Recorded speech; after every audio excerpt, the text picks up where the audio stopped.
อ่าเบิดประมาณจักโมงสรุปเมื่อวานใส่สโลมบ่สรุปเนี่ยมน้ำคือเป็นสีนั่นเนาะบ่คือน้ำเกลือ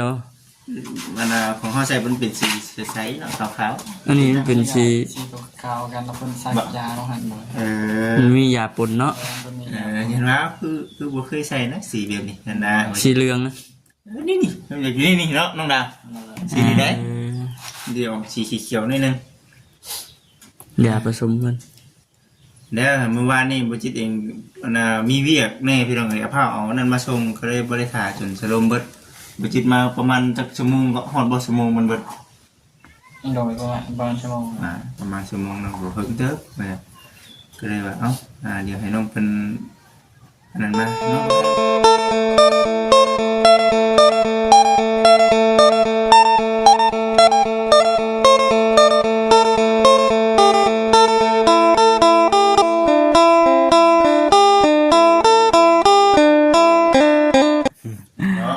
บอกคำสตูดิโอพี่น้องเลยเนาะ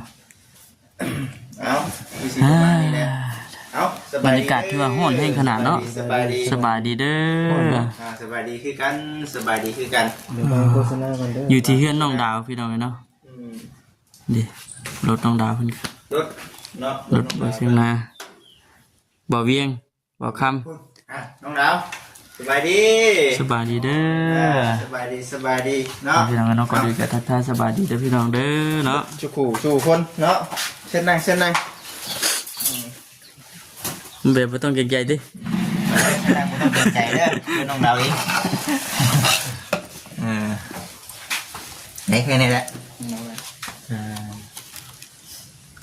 เบิดประมาณจักโมงสรุปเมื่อวานใส่สโลมบ่สรุปเนี่ยน้ำคือเป็นสีนั่นเนาะบ่คือน้ำเกลือมันของเขาใส่เป็นสีใสๆเนาะขาวอันนี้มันเป็นสีขาวกันแล้วเป็นใส่ยาเราหั่นหน่อยมันมียาปนเนาะเห็นว่าคือบ่เคยใส่นะสีแบบนี้นั่นนะสีเหลืองนะนี่มันอยู่นี่เนาะน้องดาวสีนี้ได้เดี๋ยวสีเขียวนิดนึงยาผสมกันแล้วเมื่อวานนี่บ่จิตเองมีเวียกแน่พี่น้องเอ้ยเอาผ้าเอานั่นมาส่งก็เลยบ่ได้ถ่าจนสลมเบิดบ่จิตมาประมาณจักชั่วโมงก็ฮอดบ่ชั่วโมงมันเบิดโดยประมาณชั่วโมงประมาณชั่วโมงนึงบ่เพิ่งเด้อแม่ก็เลยว่าเดี๋ยวให้น้องเพิ่นอันนั้นมานอนกับไผเมื่อคืนนี้มีพี่น้องมานอนนำบ่นอนมีอันนี้เนาะบอกอยู่มี FC ก็คอมเมนต์อยู่เนาะเอาอันน่ะน้องไซดาหรือว่าทางนอนเป็นเพื่อนบ่ฉันนอนเป็นเพื่อนหรือว่าวันจิตจะเห็นบ่ยังมากยังมารถวันจิต2รถวันจิตก็เด้งมากอยู่หันก็มีบ่เด้งมากเด้น่ะคันใหม่น่ะรถไปที่ใหม่เห็นไหมบ่รถบัดเขาอู้บาทนี่คักเนาะเขาเอาไป 2,000 บาทพี่น้องเอ้ยมาธรรมดา 2,000 บาทได้บ่เชียงรายเอามาปัญหาบ่ได้เอาบอกว่านี่กว่าเอาปัญหาผู้เจ้าของร้านเพิ่นเว้าเองตอนนั้นเพิ่นว่าบ่เคยซื้อแต่ว่าสร้างผู้ได้เจ้าของร้านลูกน้องเพิ่นว่าเป็นคนซื้อเราบ่ได้ซื้อเด้บ่ใช่ผู้ได้เจ้าของร้านเพิ่นผู้ผมยาวนะแม่ผมยาวหน่อยแม่เจ้าของร้านเนาะคนนั้นเนาะซั่นเดี๋ยวตัวกล้องไปก่อนก็ได้บ่จินหักก่อนเนาะเดี๋ยวโอ้ยสวัสดีสบายดีวัสดุสบายดีเด้อจดรายการพี่น้องเล็กเนาะผู้ใหญ่เป็นโทรมาผมกินนี่ก็ได้มึงอีหยังจังหวะกันเชื่อฮ้อนเนาะฮ้อนเอาในข้าวว่าฮ้อนแสกกินนี่ป่ะเนาะเรื่องสุขภาพร่างกายเนาะมีคนมานอนนำก็ดีแล้วจะเป็นเมื่อได้แน่แล้วน้องดาวเมื่อเช้าถ้าว่าสิได้นอนผู้เดียวอีกบ่บ่ได้นี่จะพูดกันบ่แรงวันที่มาบ่น่ะเดี๋ยวเพิ่นเนาะวันที่มาก็เพิ่นบ่มาที่นอนคนเดียวได้พี่น้องเอาฉันมานี่ก็ทั้งให้เองก็ได้รับเนาะหน้าที่เป็นสะพานบุญที่ว่าทั้ง ATC เพิ่นได้อุดหนุนอันนั้นพี่น้องเอ้ยนี่เอาครับประมาณนี้ไข่เนาะไข่ ไข่คือเก่าไข่หนึ่งแตะพี่น้องเลยเนาะไข่หนึ่งแตะ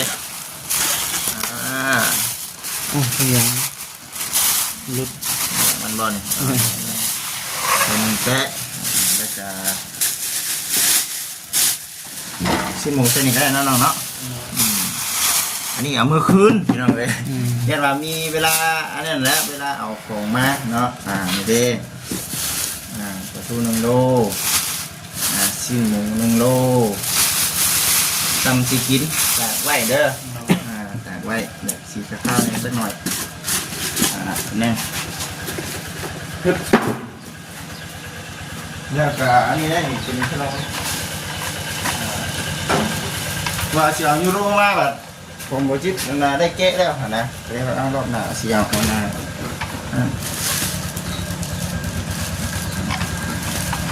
เลยเอาหน้าเอลซี่นะพี่น้องเลย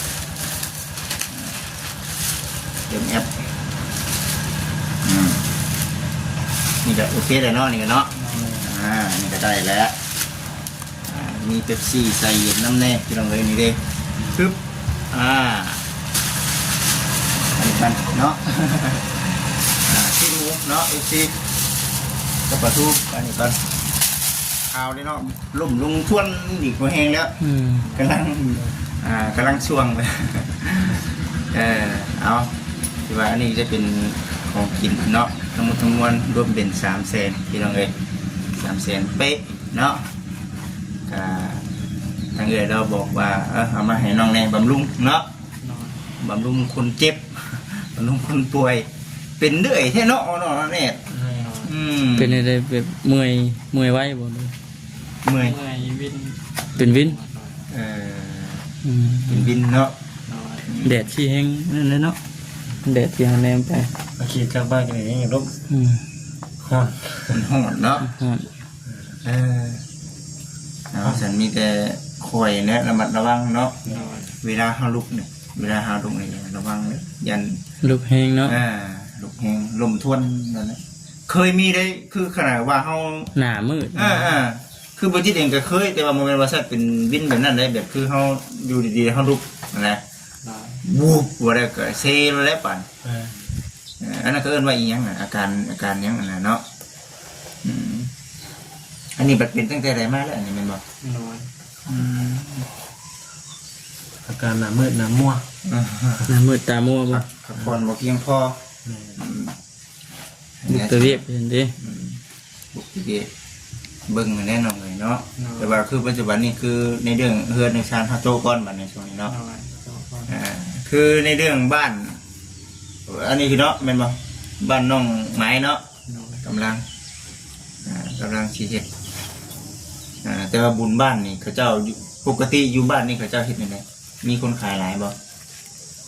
มันก็บ่หลายคนเด้จ้ะคนมาเด้คนมาเลยแล้วแต่เฮาหาหลายเพิ่นก็มาหลายแบบวัยรุ่นหนุ่มสาว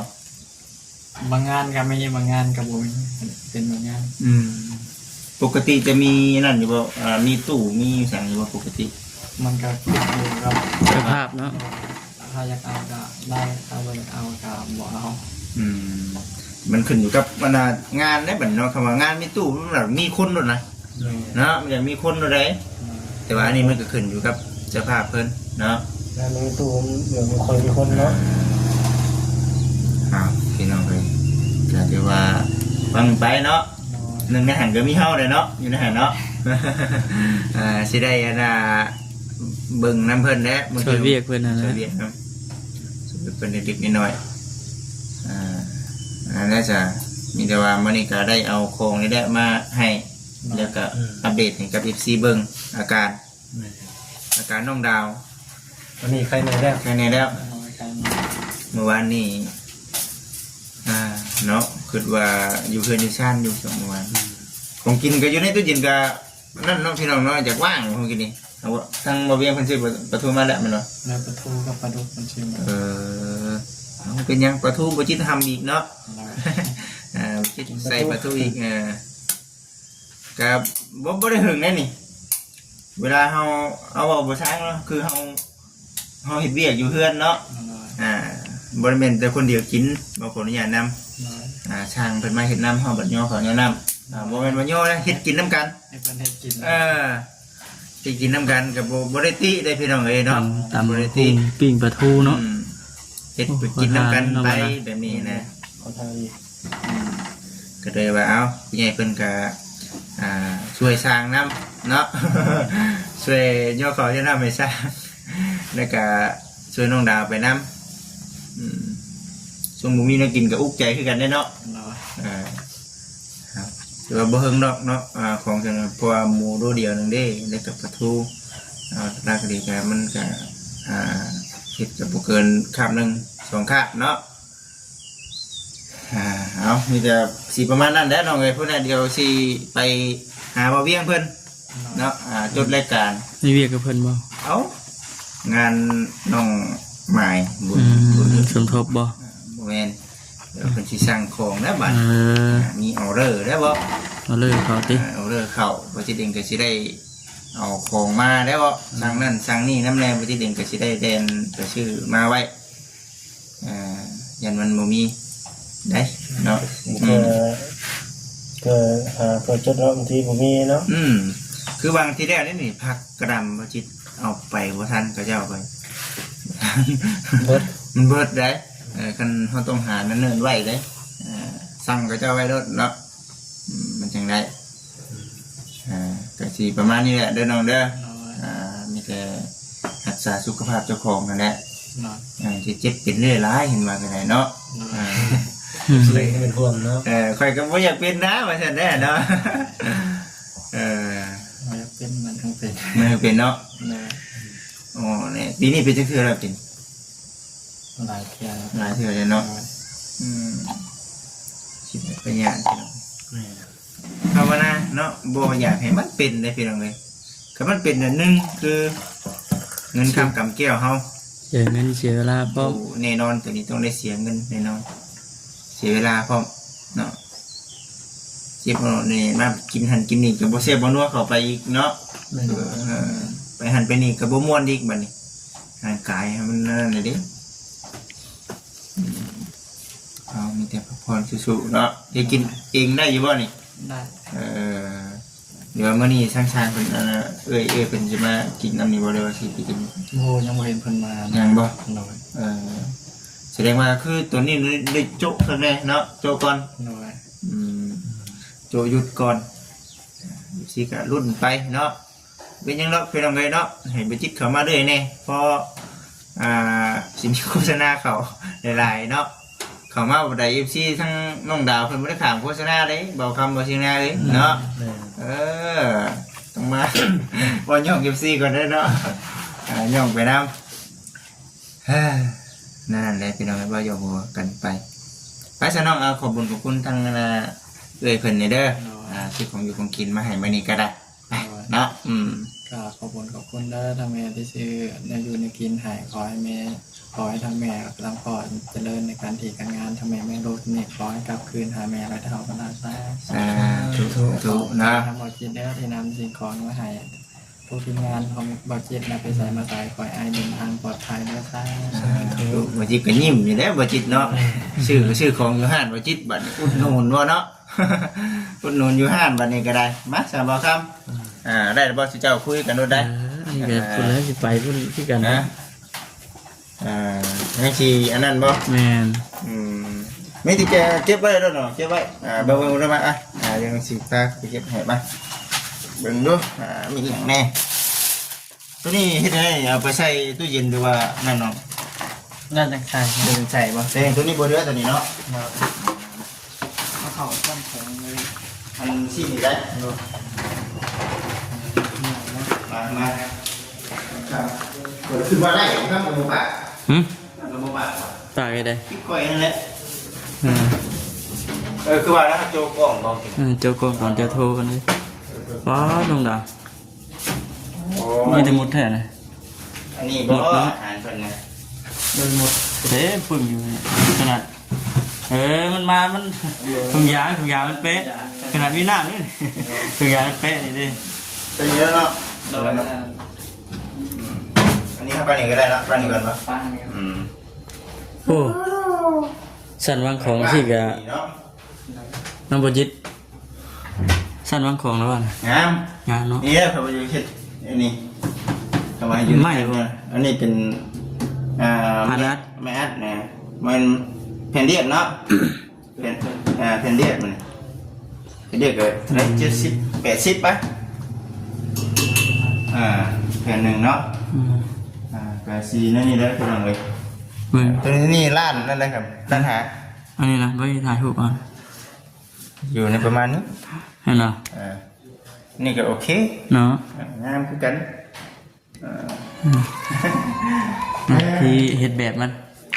ก็นี่เด้อสีพี่น้อง นี่ยังจมยังบ่เชิงนะเจ้าจมยังนี่นะจมอวบพอเดียวอยู่เนาะ ว่าใครสิว่าห้อง ฮะฮ้อนแฮงบ่ ว่ามันคืนใช่ห้องนี้ ลงวัดในฮ้อนบ่เด็ด ห้องห้อง เกินไป ไปเดี๋ยวไปหาท่านลองเจ้าคน รถป้านี่บ่ จะชิวด้วย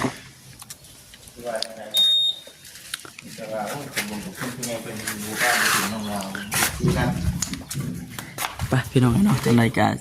โอ้ออกมาแดดสิแห้งแดดคักกันนี่เนาะแดดเนาะลืมเอาไปแจรถข่อย เอากุญแจไว้เดี๋ยวบนมีว่าของเขาบนมีอย่างไร บ่นะ บัตรนี้เนาะบัตรนี้เนาะมาเปล่าแล้วปาดมาเปล่าเมื่อเปล่าแล้วปาด ฮ้อนสิก็ข่อยเชียวติดรถอยู่นี่ กินบางแล้ว มันยางเนาะมันบางมันฮ้อนสิก็จะโซดเด้อเกี่ยงไว้ ไม่เนาะ ป้าพี่น้องยังไงก็ที่จบคลิปก่อนเด้อพี่น้องเด้อบัดทีนี้ขอบคุณหลายๆพี่น้องเนาะ FC กันเบิดสุขคนเนาะพี่น้องเนาะที่เข้ามากดติดตามรับชมป้าพี่น้องจังไดก็อยู่ดีมีแฮงเด้อสบายดี